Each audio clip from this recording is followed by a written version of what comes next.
What is going on, everybody? Welcome back to another viewer suggested video. These videos usually come out on Sundays, but my schedule has been incredibly hectic lately, so happy Wednesday. We're doing this one on a Wednesday.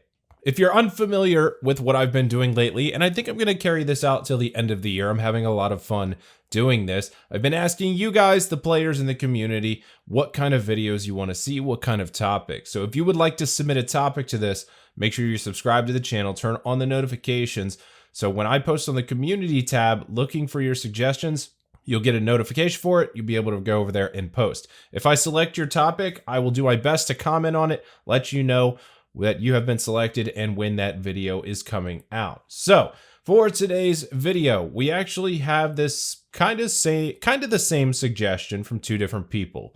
LP is asking grinds that you could focus on during the maxing grind, getting burnt but keep finding random things to keep me motivated, such as achievement diaries, music cape, etc. Pennywise1234 asks how to avoid burnout on long grinds. Been working on my diary cape and currently want to put my hand in a blender. Well, don't do that because your grind will promptly come to an end, but I do think I have some good suggestions for these two topics. I myself am maxed, and I actually went through this exact same thing when I was on my way to maxing my old school account. So we're going to go through a few things that I think could help distract you from the maxing grind enough to get your focus back and continue on your way. So everybody's different when it comes to their playstyle. There are similar things that people do together, and there are vastly different things that people don't do together. And it just depends on the type of person you are, on how you want to max, how you want to do it. Me as a person, I'm very goal-oriented and very linear. When I do something, I like to finish one thing and then move on to the next. I can't actually be the kind of player that goes around and gets level 70 in every stat, and then goes through and gets 71, then 72, all the way up to 99. That's me. Some people can do it in bricks of 10, where they'll get up to level 80, everything is 80, and then they'll work on something until level 90, and do it in increments like that. Me as a person, I have to do one thing at a time and then move on to my next skill, and maxing in old school RuneScape was actually no different. I picked a skill that I wanted to work on, and I went all the way to 99, and then I started my next skill. Now, throughout that grind and in between getting those 99s, there were times that I actually had to stop and do something else because I would just lose my focus. And that's what we're going to go over. So the first thing that I want to suggest is actually clue scrolls. Clue scrolls is a great distraction and diversion in old school RuneScape. Now, I've been maxed for a good while now, and I still find myself going back to clue scrolls as a good distraction from whatever I'm currently working on.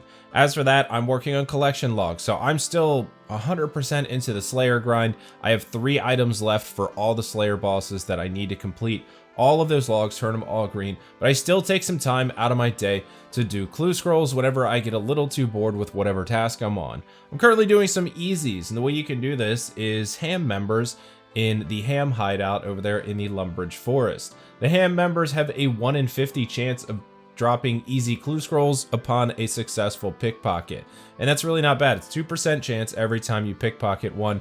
You need level 15 for the female members and level 20 thieving for the male members. Doesn't make much sense, but that's how it works. But yeah, so clue scrolls can actually be a pretty good distraction. It really doesn't take that long to go do like 10 easy caskets and then let them stack up. Now, I just started doing this all over again not too long ago. I only have 10 in the bank right now, and I've been going out and just doing a couple clue scrolls here and there like you're watching me do right now on this video. And it's just something that will tear your mind away from what you're doing and try to help you re-grab that focus later on. Now, it doesn't just have to be easy clue scrolls. There's other things you can do as well. You can buy eclectic impling jars and actually do medium clue scrolls. They're very easy to do, very easy to get through the jars. I believe the drop rate is 1 in 25, making the medium clue log pretty easy to complete. I only have a few left to go myself. As for beginner clue scrolls, you can also get those from hill giants or moss giants very commonly if you want to try to complete that log. The easy clue scrolls are also dropped by gourmet impling jars, which is just another source that you can grab them. And I mean, really, this is just one of my favorite things to actually pull my mind away from whatever I'm currently doing if the grind is long and if I lose interest. My next suggestion for a distraction while you're on your grinds, and you're probably going to laugh at this one, but I'm 100% serious, random events. Now do your random events. I was incredibly surprised at doing my random events, how even just a very quick break could snap my focus back to what I was doing. And that's all in the psychology of it. Sometimes you just get so zoned out on what you're doing, it just feels like nothing but a bore. But even a quick 1 to 2 minutes can really help grab your focus back on what you're working on. Not to mention all of those random events that give outfits, they also are just incredibly easy additions to your collection log. I mean, everybody wants to have green logs, and you can get the zombie, the beekeeper, the mime, anything like that. Very easy to get outfits completed through that. So that's just other collection log slots that you can get. And you're probably still laughing at this section, but I'm serious. I actually still don't have the collection logs completed for all of those outfits. Because I stopped doing them for a very long time, but I have recently started doing all my random events again, just for fun, especially the mystery box. I want to get that stale baguette, and that's how you get it, so I have to do those as well. My next suggestion is try not to hyper focus. Now, when I say hyper focus, I mean our super efficient players out there that have to get the best XP all the time. While you're doing agility, you're running around alking while you're doing agility, or you're doing 3-tick woodcutting or 3-tick fishing. Any of that is hyper focus. It takes a lot of click intensity and a lot of focus to maintain those great XP rates. And that really could contribute to a lot of the burnout that you see in old school players. Now, I'm not saying don't do it at all. What I'm saying is maybe just give yourself a break every now and then. I did 3-tick barbarian fishing for some of the XP on the way to 99, and I could not focus on it for more than an hour or maybe 2 at the most. So I ended up just stopping it completely, and I went the lazy way and just did AFK barbarian fishing. Now, if you're one of those players that finds yourself trying to do the most XP intensive methods, maybe you do enjoy that, maybe you don't, you just want the XP, but give yourself some time of not always doing those best XP methods. Sometimes the lazy way is the way to keep you interested in the game, especially for like something like woodcutting. Instead of doing the teak woodcutting, the most extreme method you can, just head over to some yew trees or magic, redwoods, whatever you have, throw on your favorite Netflix series, AFK chop some wood, and just hang out. If you're always doing those hyper-intensive methods of experience, it is bound to burn you out just a few skills into your maxing grind, and that is not something you want when you're really trying to achieve that 2277 total level goal.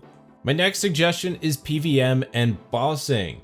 PVM and bossing is a great distraction, especially if you can pull together a group of friends to go out and do some bandos, or maybe hit some Chambers of Xeric, Theater of Blood, Tombs of a Masket, anything like that. And if you're thinking, well, I don't have any friends in the game, well, come into my clan chat. I'm sure you'll find somebody that'd be willing to take you, teach you, hang out with you. There's always people looking to do that, not just in my clan chat, but all over the place. There's Discords out there for people just looking for groups. PVM can be a great distraction from the maxing grind. I found myself turning to PVM a whole lot of times while I was on my maxing grind. Just go out, send a couple of Chambers of Xeric, get my focus back to whatever I'm working on. Anything PVM related can really be a refresher when you've been grinding a skill all day. You just kind of want to kick back, relax, get some good drops, make some money. Especially, it's really going to help you fund your maxing grind if you get lucky on a couple of loot rolls. And my last suggestion here is incredibly simple, and I feel like not a lot of people would think about it. Just talk to people. I found myself doing this on my maxing grind a whole lot more. Is it inefficient? Absolutely. XP loss. But while you're maxing generally around the area that you are, there are other people trying to achieve the same thing, especially at Abyss Runecrafting. Abyss Runecrafting takes like 300 hours to get to 99 from 77, and I found myself just chatting with people the whole time. Don't sit there in silence and just focus on your grind. You never know who is willing to strike up a conversation and just chat with you, and you never know, you could make friends with them and have years of playing experience down the road with them. I still have people on my friends list that I met while I was doing rune crafting, while I was woodcutting in the woodcutting guild, and we just talked and ended up being in the same world all the time for hours. So we'd see each other every day, became friends, just open yourself up, talk to some people, and it can really help the grind along, especially once you start getting some races going, maybe see who gets to 99 or level whatever first. It can really help having some people to talk to and entertain yourself throughout the grind. Now, obviously, there are many other things in old school RuneScape that can distract you or take your mind off of things while you're on the maxing grind. These are just a few of the ones that I did myself on my maxing grind and some of the ones that I enjoyed the most. Of course, I could go on and list all the things that I did to keep my mind off of the massive XP chunks that I had to get on the way to level 99 in all skills, but we'd probably be here until next year. So, again, these are just my favorite ones, the ones I found most useful to me. So, guys, I hope that I have answered your question in a way that you find satisfying. LP and Pennywise1234, thank you guys for the suggestion. If you all want to make your own suggestion, remember, subscribe to the channel, turn on the bell icon so you can see the community posts as soon as they happen. Suggest your topic. If you're selected, I will let you know, and then you can come enjoy the video. As always, guys, thank you for watching. If you did like the video, please leave a thumbs up down below. Again, don't forget to subscribe to the channel. I will see you all on the next one. Take it easy.